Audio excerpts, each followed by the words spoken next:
Oh, wow, that is hot. Little 5 came with a different intensity. They want to get out of here, by the way. Ooh.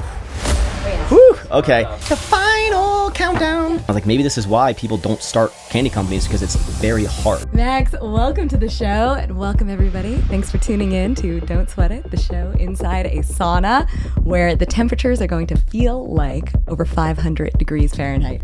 Our guest today is Maxx Chewning, YouTuber and entrepreneur building a sour candy empire.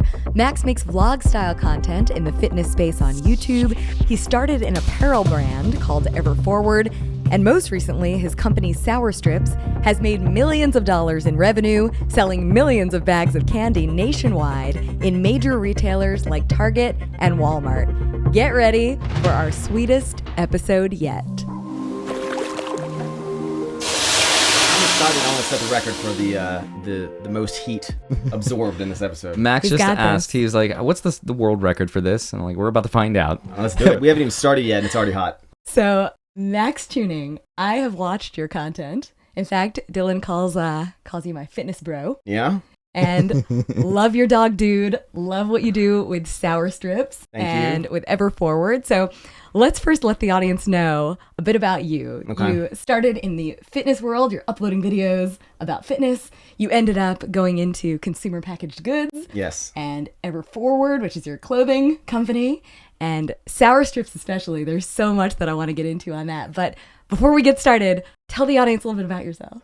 So I still classify myself as a YouTuber. Like if someone asks what do, I don't say I'm a business owner first. I say like I'm a YouTuber and I own some businesses. You say YouTuber, not like I'm a creator. Like no, because I've been YouTubing. I've been creating content before people call themselves content creators. I've been doing this for like 10 years. So I make YouTube videos. And then because of that and the audiences I've built, I've started a couple companies. One is a clothing company, and then the one that people are more interested in, especially talking about, is the candy company called Sour Strips. But I just vlog my life. I don't make magic content. I don't do finance content. You wouldn't want me to make finance content because everyone would lose all their money. No, not at all. You've started these companies and they're so successful. Jeez, how did you go from being a content creator to now running a crazy business? That's a very good question. I don't even have an answer to it. I think you just start things you have a passion for. So I think in the finance space, it's probably what's the next step to kind of sell something would be maybe a course or like a book or how to finance maybe something, real estate. It's like a course. In the fitness space, it would be start a clothing line, sell merch. And so I started the clothing just because that was like what people do.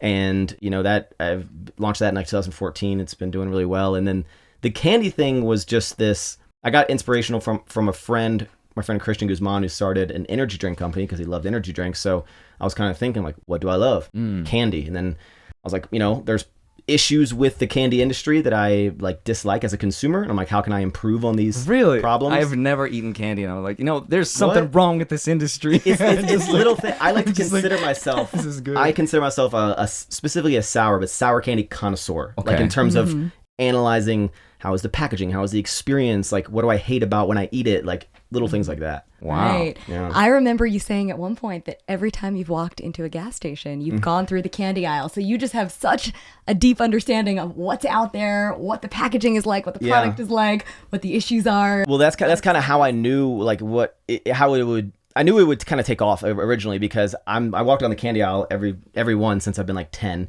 because you just want to see, is there a new candy out? Is there a new sour candy? I'm really into the sour candy. And every time there would be a new sour candy, I'm like, oh, I'm going to try this. So I knew if I created this brand and I put something new there, if you're into sour candy, you're going to notice if it's new because it doesn't happen very often, and you're going to try it. Right. And if they try it, this is like better than a lot of the stuff that's on the shelf at your local convenience store. So I think they're going to keep coming back. So wait, what is the problem with the sour candy industry? How much time you got? Well, first, I think that if you just go from a brand level, I think that a lot of it's just very old school and boring. It's kind of catered towards kids. It's this fun, goofy. So it's a marketing thing. That's one aspect of it, and that's what the reason Sour Strips is so successful, because we leverage my audience and just social media, the influencer marketing. But little things like when you can't see the candy inside the package, it's kind of like you don't know what to expect, and then you open it, it's all clumped together, or it's like wet and sticky, and you're like, gosh. So I wanted people to be able to see it, and then certain things is even just little detail of like it's a resealable pack. Like, what if you don't want to eat all of it? Which I do every single time. But what if someone's like dropping their kids off and they just want to have a little piece and they don't put in their purse, maybe if they're a mom, and they have the candy. There's just like a little pet peeves. They get all hard and gross. And a lot of people think because it's in the fitness industry that it's like a healthy candy. It's not that. What do you call those candy strips that are like the long noodles with a little sugar and on top of it? You know what I'm talking about? Like sour straws? Is that what they are? Yeah, the little they look like straws. They're like, yeah. Oh, they're so good. Yeah, no, those are a company called Sour Punch Straws. That's right. Really that's good. the one that comes to mind when I think about sour candy. Honestly, that's one of the companies that used to be able to see in the packaging back right, in the day. Yes. But now you cannot. And now if you get one, to be honest, they're usually like kind of sticky and wet together, which is really it's a science thing. It's like breaking down of like the citric acid and the malic acid. It's science. Okay. Like it's just it just happened. Yeah. It's when you put in a sauna, like we sweat. It's like something that's going to happen, and there's certain breakdowns of certain ingredients. Interesting. And the type of products that it is. Yeah, that's the biggest reason is like I want people to know what they're going to get. Right. Okay. I would love to dive into some of the business elements because for anybody watching right now, Sour Strips has done incredibly well. They are in Target stores across the country. They've been in Walmart. You started by selling direct to consumer online, yes, which is very much not the traditional way to go it's in not, the candy no, space. No, it's not. And then you did that as almost a stepping stone to then get into stores near you, into retail locations. And now you are in retail locations. And I remember hearing that Walmart and Target both emailed you on the very same day. Same day. Same exact day. Within like 2 hours of each other. Will you tell us the story of how you got into Target, how you got into Walmart? Yeah. Because it's a challenging thing to do. And especially I think it's fascinating how Target wanted to initially start with 300 stores. You've done your research. And then ended up rolling it out. I do my best. Rolling out to 1,300 So locations. starting a brand on online is just like, it's obviously we're going to make the most amount of margin and whatnot, but people don't want to order candy to their house. It's kind of like why direct to consumer energy drinks or something really hasn't taken off, because no matter what, like people just don't want to order that. They want to pick it up at convenience. It's a convenient product, right? But I knew I needed to not only prove the concept online to get the data, but also to get the margin to have the cash flow to be able to afford to go into retail, because there's a lot of fees that are associated with slotting fees and just getting in the stores, and then your margins are chopped down, but you need to scale, so you need to have cash to be able to scale. And I proved the model online, and I built the brand of it for about a year. And then one day we started rolling out. We were at HEB, which is a regional grocer in Texas, super popular, and they've been an amazing partner. And we started kind of slowly rolling out. And then one day, because of social media, we got an email from Target that just said like, "Hey, we want to try your candy out and put it into stores." They reached out in October. It was like the week before Halloween, and they were like, "We want to put you in later in June." And I remember. So I was like, they found me because of social media. And then I remember putting an Instagram story on my story, and I was like, oh my gosh, Target reached out to me. Oh my gosh. And then like an hour and a half later, I get another email, and it's Walmart. And not to be outdone. But what's funny, I was like, what are the chances? And what's funny is in that email, I think I can say this now is in that email, it said like, we're interested in bringing your candy in. A PS, like, please don't post this email on your social media. Oh my gosh. I was like, they're watching. And yeah, and it's just been something that you prove the concept online, and then when you get into a store, you need to prove that it's not just your audience that will go in and buy it at a launch, that it will consistently sell. And now we're crushing it. And well, let's talk some numbers before we do. Let's go to level 2 real quick. Level I'm excited. 2. Let's do it.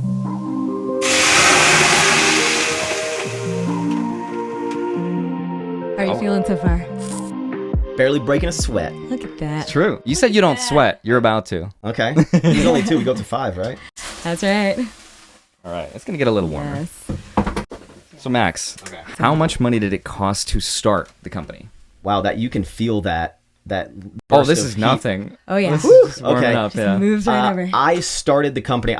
I didn't like set aside a certain amount of money for this. It wasn't like I'm going to set aside this. It was just, this is how much it cost. It was $50,000 to start Sour Did you Strips. know that going into it, or is that something you kind of discovered as? No, as I knew how much the product was going to cost. I knew generally how many units I wanted to have, but I kind of executed in this almost like flawless. I think it should go down in history books of the most flawless execution of a launch of a brand in terms of the hype and just building it up. And we had this idea to send out these influencer boxes, and I kept like saying I had the secret project, and I built this list of influencers. On your channel. Yes. Yeah. So I reached out to about like 300 people of influencers. I was like, hey, I'm starting a company. I'm not gonna tell you what it is. Do you want to be on the list? Yes or no? Like, or kind of like not that mean, Sure. but they're like, yes, sure. Not that mean. And then the week before, I was like, I sent them this Right. box, and I was like, hey, here's what it is. Like, please don't show this on your social media, but can you send a video of you opening the box? Yes. Like, just opening it, send it to me. Don't tell it. And no one actually spoiled what it was, which is crazy. But we launched it online and was a huge success. But I didn't know all these influencer boxes because also I included a $25 gift card to whatever the local movie theater was to that person. So I researched where they live, found out a movie theater that was near them. And so just there, you're looking at thousands of dollars in gift cards, which I was like, maybe this will be enough of a little bonus for people to be like, I'm going to post this on my story. And yeah, it just all in with the packaging and everything. It was $50,000. So you had 21,000 units in that initial launch. Yes. And you sold out within 1 hour. Yes. What? So you had 7,000 of each flavor, if my research serves me right. And then a month later, you got another 21,000 units, sold out of those completely as well. In like 30 minutes. It sold out even faster, actually. Wow. And then it just continued to kind of grow from there. But what I learned is you're not going to sell out every single time. I thought it was going to be like, I was like, I'm breaking the third wall. I'm going to be the guy that's going to sell candy online that no one's been able to do. Right. And it did start slowing down. Why is it that it's my perception that when I think about starting like a candy company, it would take hundreds of thousands of dollars to create your own product? How is it that you're able to make your own product? Is it something that you created that's unique, or is it the flavor, or is it the taste, or is there kind of like a product or a kind of a standard thing that you take, you modify, and then you Yeah, I mean, wholesale? once you find, I explain it, and when I like talk about launching the business, is I went through a lot of different manufacturers and suppliers where I was getting samples and trying, and the biggest problem is a lot of the people. It's hard to get people to take you seriously when you want to start a brand, whether it be to make your own physical product, because they're just like, hey, you're a small client. We don't know, because how often do people start these candy companies? So my angle with it was, instead of like really trying to reinvent the wheel, find a manufacturer that has an amazing product and then build the brand from there. Finding it was a struggle. It took I originally had partners, and we were all trying to go in together because I was like, I can't do the business stuff. And then that just kind of fell through after we had so many failed attempts with manufacturers or getting samples that was just bad, and they would change it a little bit, but it wouldn't be kind of what we wanted. And then I gave up for about probably 4 to 6 months. And then I was like, I think I can do this. And I started back up, started by myself, found the manufacturer, and then I found like how sourstrips.com wasn't taken, Sourstrips Instagram wasn't taken. So It's crazy because I could relate, because when I was in the magic world, we would print playing cards and we would source them from different countries, and they would have minimum orders of at least 10,000 decks of cards to print from these factories, because their clients were casinos, like major industries. And so of course they would never take an individual person seriously, because they're like, how many decks do you want to order? You're like, 500? They're like, yeah. Well, that's why you kind of have to go in with like the anticipation that it's going to do well. That's why the first run doesn't seem like a lot now to me, but like, the 20,000 that I ordered, I was like, I think this can do well. I need to hit these minimums in order to get that amount of product. Because originally I probably would have only liked to launch, maybe 1,000 bags or something, just to prove it, because I was like, I don't know. But I really had this.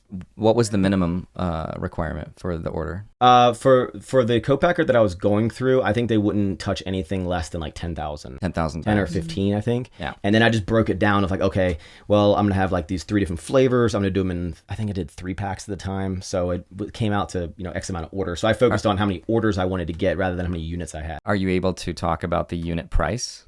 Yeah. So right now it costs, cost of the product. Yeah. I've never actually told all this. That's good. Oh gosh. Sorry. Revealed This is for a the first sensitive time question. here. Oh no.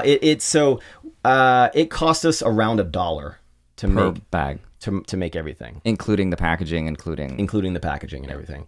But a lot of people kind of like, when you go into selling candy, they think that you can compete on price. You can compete with these companies that are selling it for $1 and stuff. And, or like, how are you going to sell this less than 4 ounce bag of candy? And, Haribo can sell a 5 ounce bag of candy for $1.20. I'm like, I can't compete on price. I can't. And in order to scale the company, I need to sell it at a premium price.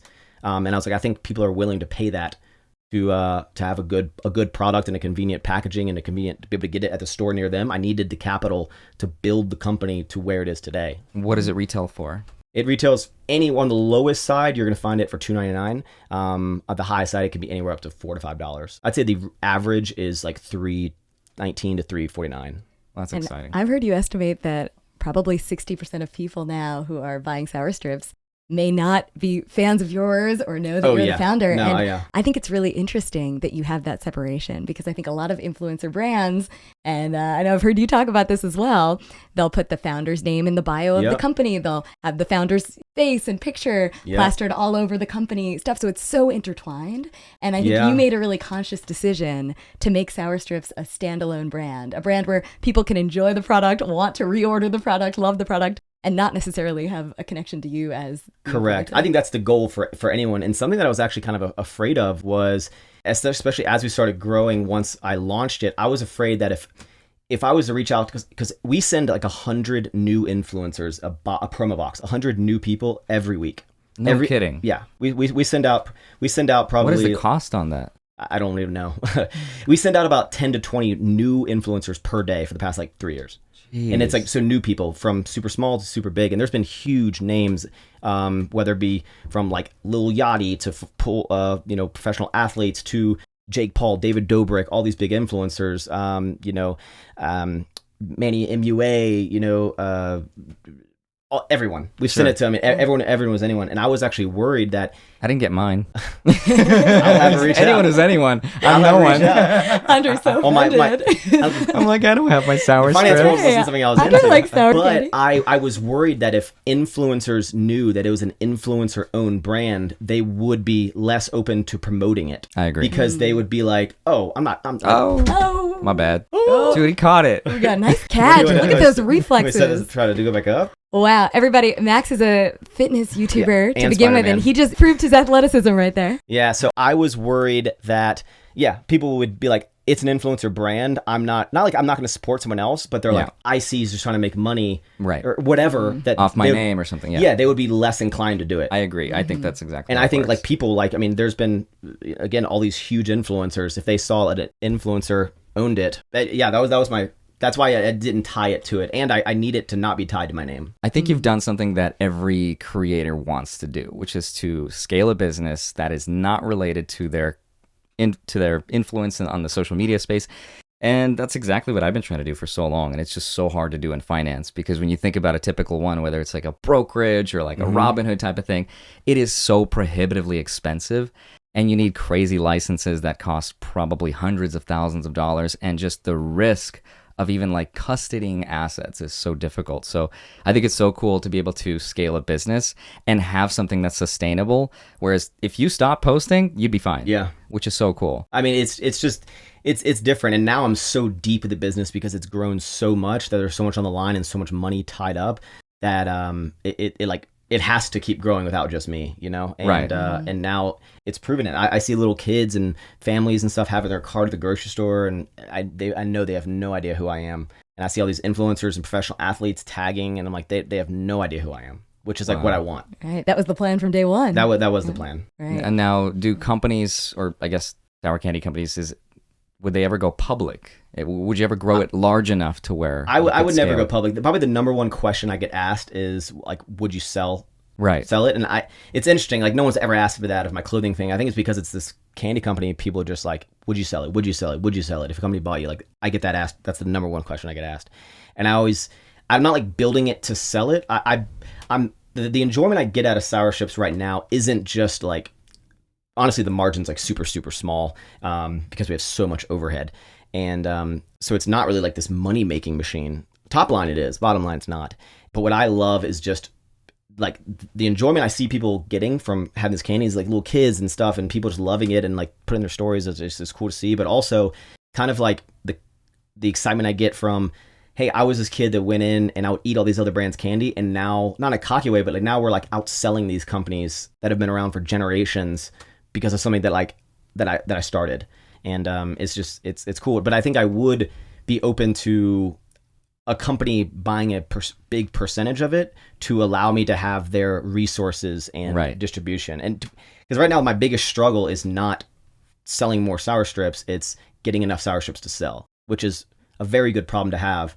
But all of our stores we've gotten into, I have not contacted any of these stores. They've all reached out to you. All reached out to us, and the doors, the runway that we have, if you will, of like how many stores we can get into at almost probably the moment's notice of like, okay, we're ready to expand, is like astronomical.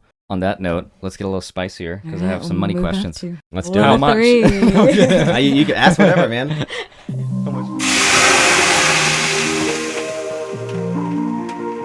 It's level 3.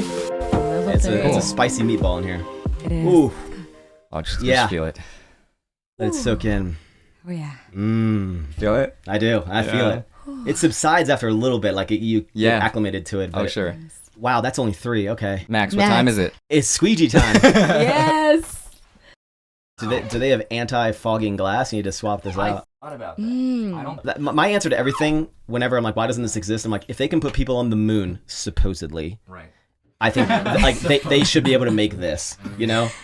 Anti-fogging glass, Andrei, that could be your next company. That could be the company that is your sour strips. Oh my gosh. There you go. Could be anti-fogging glass. Oh, the markets Link in for the those. description. No, just kidding. I see everyone own at least one piece of glass. Everybody, yes. Everyone needs one. So Max, so far, how many bags of candy have you sold? And I suppose the follow-up to that is, do you know how much you've made last year from the company? Yeah. I would say right now we have probably sold close to 12 million bags. 12. Wow. bags. 12 million bags of insane. candy. Yeah, we're moving about 600,000 bags a month, which comes out about Jeez. 20,000 a day, and the number's only growing. But most of that is, I'm assuming, wholesale. Yes, we were very online. Our online has dropped from last year. We're as of right now, we're doing about $1 million less online than we are last year, but our business will grow probably 50%. Mm-hmm. So to answer your question, last year the company did $8.5 million Gross. gross. Mm-hmm. Yeah. And then how much did you, or do you pay yourself a salary or? So now, no, what I do, so I have a lot of different things, is I have the clothing, the social media, and sour strips. Mm-hmm. Now, just for tax purposes, everything, sour strips pays a very small amount of money per month as a management fee to my holdings company, which is called Dude Holdings, after my dog. That's cute. Yeah. And then Yes, love it. I take a salary from Dude Holdings. So really all my money that I would buy anything with was social media money. I never took it out of Everford. I never took it out of sour strips until recently when I started the holding company last year, that now all the social media money and everything funnels, well, like social media all funnels in the holding company. And then I take a salary from that. Okay. So yeah, so for sour strips, it doesn't pay that much to the holdings company because I'm trying to just keep as much, because the social media does so well for me. I'm like, I'd rather that be the majority of where my money comes from, Right. and just keep all the cash in my businesses. So I keep all the cash as I can. Do you reinvest the money that you make from sour strips back into the company? Oh yeah. So sour strips was $50,000 to start, and I've not put any more money in since that point. But it's a very low, like we're moving a lot of units, but the costs with scaling in retail is astronomical. I talked about it on a podcast recently where a couple months ago we did I think like 1.2 million in the month for sour strips, but we spent like 1.25. Oh wow. Because the cost of goods is so high, and a lot of these POs will come in all at one time, and with the kind of the backup with the ports and everything, the POs will just get bundled in together, and so just our cost of goods sold. Sorry, when you say POs, can you clarify? Purchase order. So when I'm like, oh, I need some more candy, and it's just a very complicated business my team is very small. Like I do way too much in the company that I should get professionals to do. How many employees do you have? Full time between all the companies, 7. 7, okay. But that work on sour strips only 3. Okay. And will you tell us all what each employee is responsible for? Yes. So Mona has been my first employee she's been with me the longest. I still reference her as my right hand, but I realized as we grew, I was putting just whatever on her plate. She didn't have a very specific direction. Mm-hmm. Now she is the vice president of operations.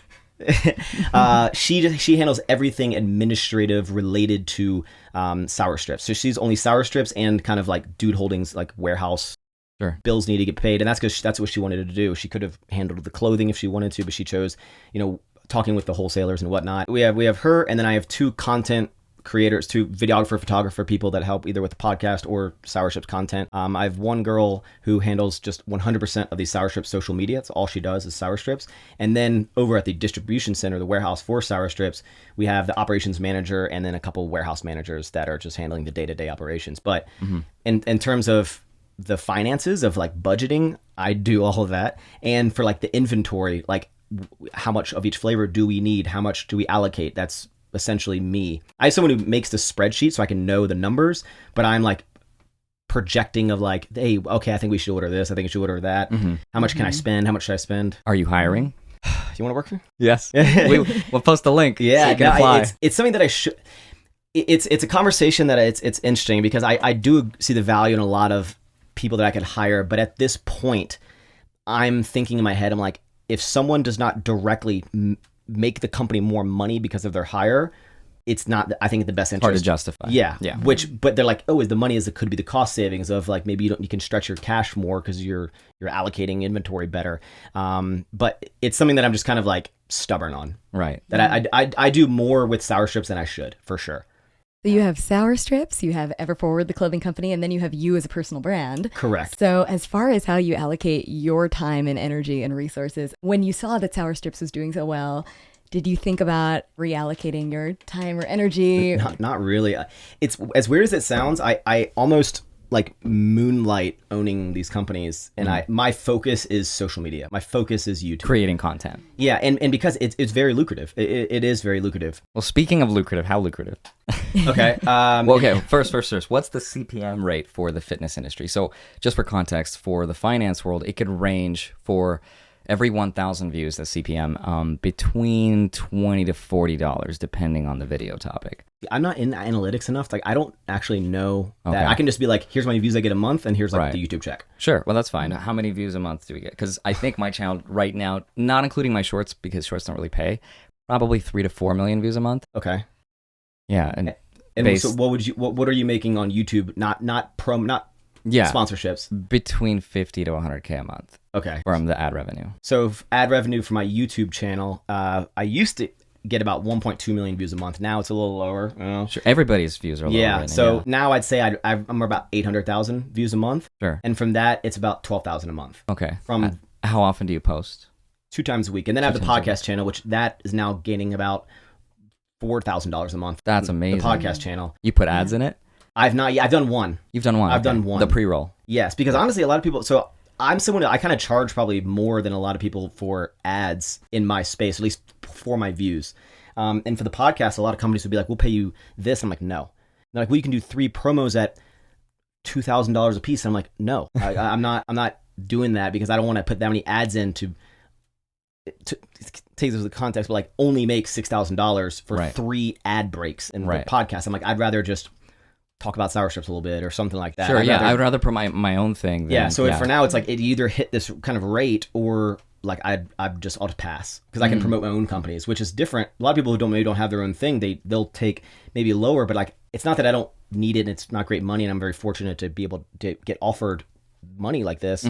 But I'm like, I'd rather just promote my own companies instead of taking a super low rate. Right. No, that totally makes sense. I agree. If I had my own thing, I would promote it more so than anything else. But do you have a minimum sponsorship rate where people approach you and they're like, hey, Max, want you to promote this, whatever, this fitness thing. Could you? I don't promote a lot of fitness things. You don't? No. What are things that you typically really promote? Like lifestyle things. I'll do a lot of food delivery, like HelloFresh type stuff. HelloFresh. I work with a lot of brands like Simply Safe, mattress companies, like just household things, hair products, like stuff like that, like lifestyle. But I don't. I'll do every now and then an app, but I really don't like. You'll never see me promote, Clash of Kingdoms or some app game. I turn down those every single time. I'm pretty particular, but I usually do about. I have like probably about.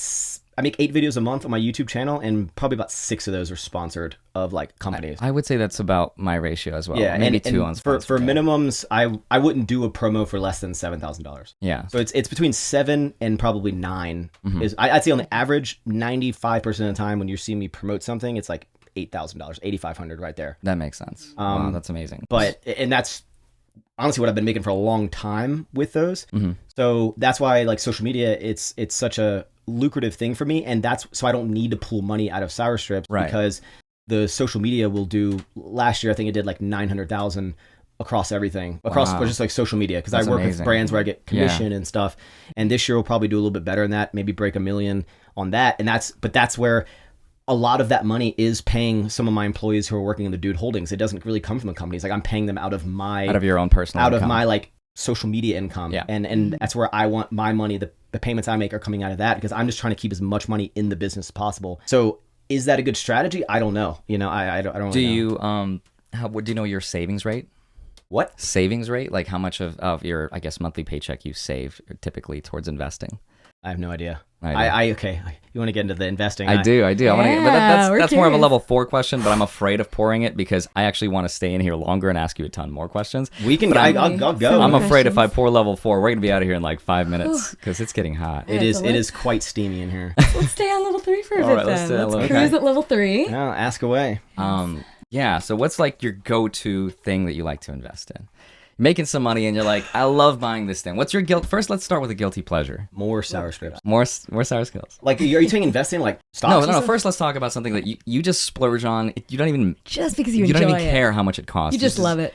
I don't really. It's just food and experiences at this point. Food and experiences. Yeah. And now that I have a girlfriend, I'm doing more things that I normally would, like kind of out. But yeah, to be honest, I think when I was younger and I was not in as fortunate of a financial position I am now in, I would always think about like, oh, I'm only going to eat out like once a week, or I'm only going to spend X amount on food a day or whatever. And I kind of told myself back then that I was like, I want to get to a point in my life where like any day, breakfast, lunch, or dinner, or all three, if someone's like, hey, do you want to go get this meal with me? I can be like, yes, I do. Because I don't like really cooking that much. I like eating out at restaurants. And, now that's where like I feel blessed to like anytime my girlfriend wants to go out to dinner, whether it be a nice dinner or a casual one, order food, whatever.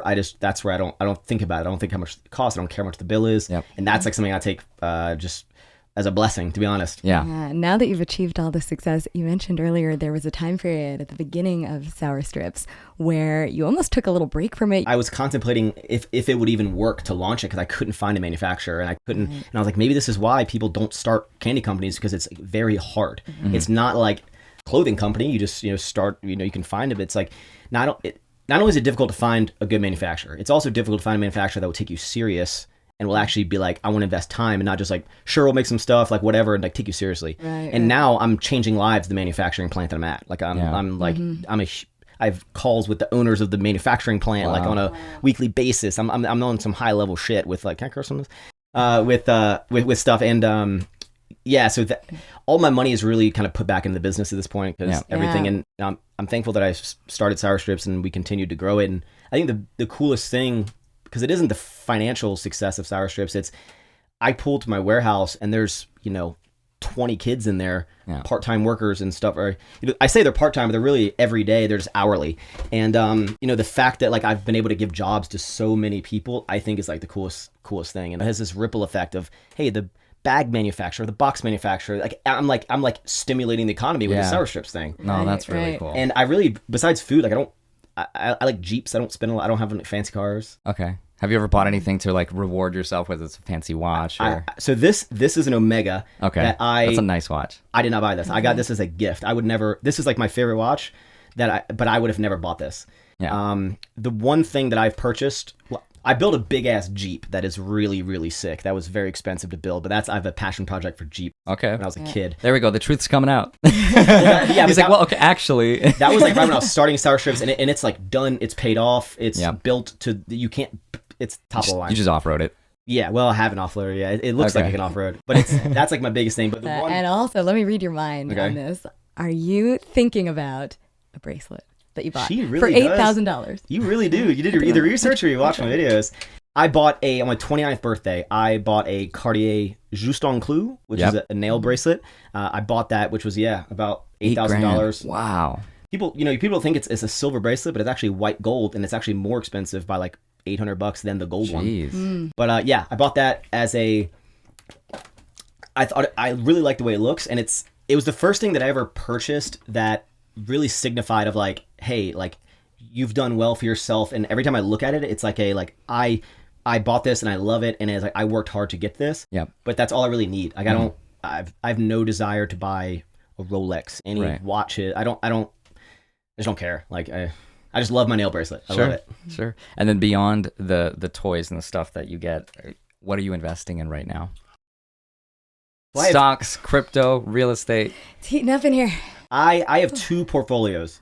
One is my Vanguard that was like my SEP IRA and Roth IRA, and that one is all the more smarter choices. A lot of Broad market index funds. Yeah. VOO, VTI, Heck yeah. all of those. Heck And yeah. there's some Microsoft, some Apple, some airlines. But it's funny, I bought those a while ago, and even with this crazy dip, like they're still up. And I'm like, oh, this.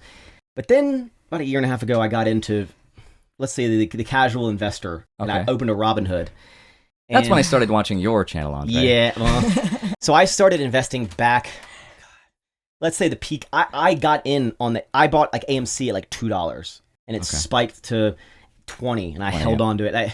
My Robinhood is a cesspool of meme stocks. It's just losses. I'm down. I am in my Robinhood. I am down like $250,000. No way. Mm-hmm. Oh gosh. And I bought a bunch of crypto. It's one of these things that I think stocks Don't go buy down crypto because, on Robinhood. Yeah. Well, now you can own it. Now you own it. I think now you own can transfer it. Yeah. Are you sure? Yeah. Well, at least not in Nevada. You can't. Oh, yeah, no, now you can buy things with it and transfer it out. But I got into crypto. It was more like everyone's doing it. I'm like, no. And like when Ethereum, like I watched it go up from like 1,000 to 3 to 4, and then it drops a little bit. I was like, you know what? I'm going to get into it. And I bought it like 3,800. Okay. And then I just kept buying the dip and buying. But are you dollar cost averaging or are you just lump sum? Lump summing? Ah. Yeah. No, I'm down heavy. And then what's funny is recently with Apple, I was like, you know what? Okay, I've learned my lesson. Let me, Apple's a clear winner. It is. And I watched it go from, I think, like 130 up to like 182. And I was like, man, I should have invested in this. And it dipped down a little bit to like 175. And I was like, you know what, Max, put money in Apple. And I bought it. And then all this crash happened. And now I have like... It'll come back up. I have, I actually bought some more this morning. I have 1,000 shares of Apple on my Robinhood. And I'm still down. So what is Apple worth right now? A It's couple $200? It's like $1.55 right now. My average is like 164. Hopefully somebody will be watching this video And years in the future and be like, whoa, I could have gotten it for that. I actually asked, I was on a podcast, I filmed an episode of podcast with Graham Stephan today, and I asked him, I'll ask you this question too. If you're down on a lot, let's say these dumb stocks, you're like, I'm miserably down. And do you think it's a better idea to like ride the wave out? You're already down and like just wait for it. It's got to get a little bit better, go up, or sell at a loss and get the write-off. I would get the write-off anyway because I don't see the market coming back up anytime soon. So you could sell it, buy it back in a month later, get your tax loss harvesting in, use it as a tax write-off. There's a $3,000 yearly limit, but I thought if, let's say I'm down $20,000 on, we'll call it AMC, I'm not an AMC. You sure? But like if I'm down $20,000, if I sell it, I've lost $20,000. I can't write off $20,000 on... No, that's not how it works. What? I thought that... No, you can only write up to $3,000, but you can offset your winnings. So if you have a stock that's made $20,000... They haven't. Okay, well, let's just say you sold one that did make you $20,000. You can also sell your loser, and you can cancel out the two. That's another strategy. I don't know what you just said. Okay, I'll try it again. So let's say you made money, $20,000 on a stock, right? You sold it. You'd have to pay taxes on $20K. But instead, you could sell that losing stock, that $20,000 of losses, and cancel out the two. Oh. Does that make sense? Okay. So if you're... Okay. No matter what, I'm screwed. But yeah, I'm down a lot of money. Sure. Well, the market will come back up. You just said it wasn't. Eventually. I'm like, I don't know. Yeah, it's just annoying, man. Well, before we get too hot, let's get hotter. Moving to level 4. It's actually really hot, guys. Level 4. How you feeling? Take your time. Hold on. This is going to be bad.